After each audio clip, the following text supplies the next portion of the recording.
Bonjour toi très cher spectateur, bienvenue pour cette nouvelle critique en post-projection et il va être aujourd'hui question d'Insidious The Last Key qui est le quatrième volet de la saga Insidious qui a été lancé en 2010 par un certain James Wan qui est mon idole des films d'horreur et Insidious c'est un de ces films qui m'a fait adorer James Wan parce que c'est un film qui était simple mais qui m'avait foutu la frousse.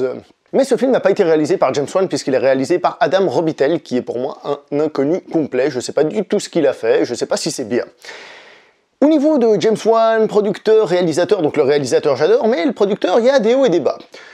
Évidemment, j'adore les Conjuring, qu'il a réalisé, j'ai adoré Insidious, qu'il a réalisé, j'ai apprécié Insidious 2, qu'il a réalisé, je l'ai pas vu au cinéma, donc peut-être moins d'effets, moins de boom, moins de bruit dans les oreilles et tout ça, mais je l'avais beaucoup apprécié.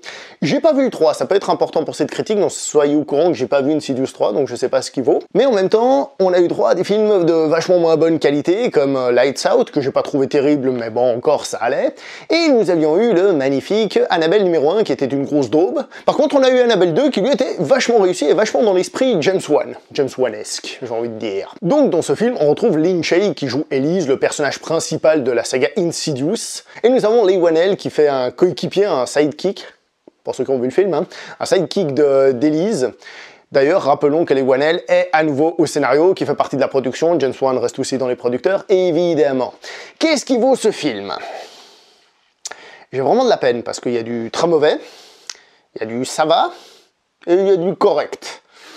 Donc je suis un petit peu dans la merde pour vous donner une note, surtout que tout n'est sans doute pas à mettre sur le même pied à l'heure de juger ce type de film. Donc je vais lui donner un petit 6 sur 10. Un petit 6 sur 10. Je m'explique. Il y a des trucs qui sont complètement ratés. Commençons par le début. Au début du film, on a droit à des scènes dramatiques. Par exemple, il y a la scène où Elise raconte son enfance à ses deux coéquipiers. Et franchement, oh là là, cette scène, qu'est-ce qu'elle est mauvaise! Oh là là, je trouve que c'est mal joué, les dialogues sont forcés, enfin j'ai détesté. Et beaucoup de scènes dramatiques, surtout au début du film, sont super mauvaises. Super mauvaises. Vraiment, c'est nul. Après, le film, il s'améliore quand même. Je trouve qu'il y a d'autres scènes dramatiques où c'est mieux. Parce que les acteurs aussi sont mauvais dans ces scènes dramatiques. Celle qui fait Elise au début du film, je la trouve, oh, pas terrible du tout. Après, heureusement, ça devient mieux. Mais le début du film, oh là là. Oh là là. Ensuite, gros défaut, hein, c'est la marvelisation, on va dire. Non, j'exagère, mais je veux dire, il y a beaucoup d'humour dans ce film. Et c'est de l'humour qui est pas drôle. C'est un peu comme moi, les blagues que je fais, vous voyez, c'est de la merde. D'accord? L'humour est pas drôle. Et dans un film d'épouvante, où il est important de mettre une atmosphère, une ambiance, quelque chose qui fait flipper, et ben c'est pas terrible. Mais surtout, il y a quelques blagues qui sont dans des moments de tension, dans des moments effrayants, des moments qui devraient faire peur. Et là, clac, on a la blague. C'est pas vraiment une bonne idée ça, et c'est pas terrible non plus. Sinon, je vais profiter tant qu'on est un peu dans les défauts. Au bout d'un moment, on a deux jolies demoiselles qui apparaissent, ça par contre c'est une qualité, hein, personnellement. Il y a deux jolies demoiselles qui apparaissent, et il y en a une, évidemment, qui se fait agresser par la force surnaturelle. Alors, je vous explique la scène. Elle est couchée comme ça, d'accord? Et on voit la force surnaturelle dans le fond. Donc le point est fait sur elle, elle est claire, et le personnage derrière est flou, d'accord? Et donc on voit pas trop ce qui se passe, mais elle est par terre en train de crier « Ah, ah, ah !» Mais par contre, ils ont pas oublié de bien faire en sorte qu'on voit bien les nichons et la forme comme ça qui ressortent. Donc c'est plaisant à regarder, je dis pas le contraire, mais c'est pas censé être un film d'horreur, les mecs. C'est pas censé faire flipper. Alors oui, je sais, les films d'horreur, ça vise les adolescents, mais quand même. Là, j'ai trouvé que c'était un petit peu forcé, même si les demoiselles sont jolies, ça je ne le nie pas. Et ça me gêne pas, d'ailleurs. Au niveau des trucs plutôt intéressants, on peut dire que le film ne suit pas le schéma classique d'un Conjuring, ou alors même de premier Insidious, c'est-à-dire des gens qui sont dans une maison hantée, je simplifie, oh, on a peur, ça, à chaque fois il y a des apparitions surnaturelles, on appelle les gens qui viennent faire de l'exorcisme, qui viennent nous secourir, et on a le grand final avec plein d'effets spéciaux. C'est un petit peu différent, parce que cette fois-ci, on commence tout de suite avec les exorcistes qui arrivent. D'accord? Je sais pas si c'est l'exorciste, le terme exact, parce que l'exorciste c'est lié à l'église ou un truc comme ça, on s'en fout, je veux dire, la personne qui s'occupe de régler l'affaire, le secours. Elle arrive d'entrée de jeu, donc on a un schéma un petit peu différent, et on a 2-3 scènes qui m'ont surpris, je m'attendais pas à ce genre de truc dans le film, honnêtement, donc c'est pas le scénario du siècle, mais il y a 2-3 petites idées qui sont intéressantes. Voilà, par rapport à, je parle évidemment de l'univers James Wan, pas forcément que c'est novateur par rapport à tous les films d'horreur. Hein. Et maintenant, là, on va aller dans un truc qui est encore yin et yang à la fois, c'est les scènes de peur. Les scènes de peur, le problème ce qu'il y a, c'est qu'ils n'arrivent pas à instaurer une tension. Je m'explique. Quand on regarde un Conjuring ou un autre film de James Wan, qu'est-ce qu'il y a? On a des scènes qui font un peu peur, donc on est un petit peu comme ça, on est un petit peu accroché, on se dit oulala, ça va arriver, oulala, ça va arriver, oh, c'est arrivé. D'accord? On est surpris là. Et là, en fait, les scènes de tension, on est comme ça. Et on s'en fout.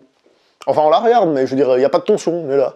Par contre, le jumpscare, lui, il arrive, et il arrive à nous faire sursauter, donc on est là. Et puis c'est tout. Donc, c'est à double tranchant, parce que le jumpscare, c'est pas forcément négatif. Je sais pas pourquoi maintenant c'est la mode de dire que les jumpscares, c'est pas bon, blablabla. Le jumpscare fait partie de la chose. Et il fonctionne bien, donc il fait sursauter, blablabla. En plus, c'est des vrais jumpscares, à part un ou deux, mais ce sont des vrais jumpscares, c'est-à-dire c'est pas juste quelqu'un qui marche dans la rue, et un autre qui lui met la main sur l'épaule, et on entend boum, puis on... Non, c'est des vrais jumpscares. Par contre, ça compte un petit peu trop là-dessus, et ça manque un petit peu d'ambiance qui précède. Mais comme j'ai dit, les jumpscares eux-mêmes sont efficaces. Malgré qu'à des moments, on les voit venir, on se dit là, il va y en avoir un. Mais malgré tout, même si on sait qu'il va avoir lieu là, il fonctionne pas trop mal. Donc je dirais qu'ils n'arrivent pas trop à nous perdre, on les voit un peu venir, et en même temps, il n'y a pas tout le reste qui fait que ça fonctionne.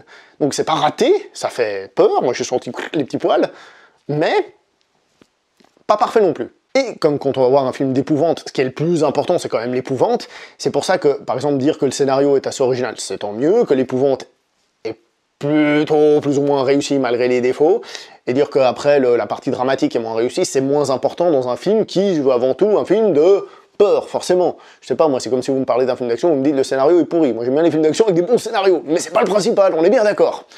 Donc, est-ce que je conseille aux gens d'aller voir ce film? C'est compliqué, hein. C'est compliqué. Je vous dirais que c'est pas le film qui fait le plus peur au monde. Les jumpscares, certains fonctionnent bien, d'autres moins bien. Si vous êtes fan de la série Insidious, de la saga, bah allez-y évidemment. Si vous êtes fan de films type James Wan, si vous attendez un Conjuring, un truc comme ça, vachement réussi, non, c'est pas génial. C'est vraiment pas génial, mais ça se laisse regarder, voilà. Au cinéma, je vous conseillerais peut-être pas de payer une entrée pour ça. En même temps, après, il faut que ça arrive à vous faire peur quand vous êtes à la maison. Moi, des fois, je panique avec ça parce que ça me fait pas peur, justement. J'ai peur de pas avoir peur, vous voyez. Donc voilà, c'est tout ce que je peux dire sur ce film dans cette critique en post-projection, hein, sans vous raconter l'histoire comme d'habitude. Hein. Donc on se voit prochainement pour une prochaine critique. Jusque-là, portez-vous bien, likez, partagez, vous connaissez le truc. Et si vous n'aimez pas du tout cette vidéo, hein, d'accord, bah likez et partagez quand même. Et n'oubliez pas de commenter pour dire quand même que vous avez aimé. Ciao tout le monde, à la prochaine!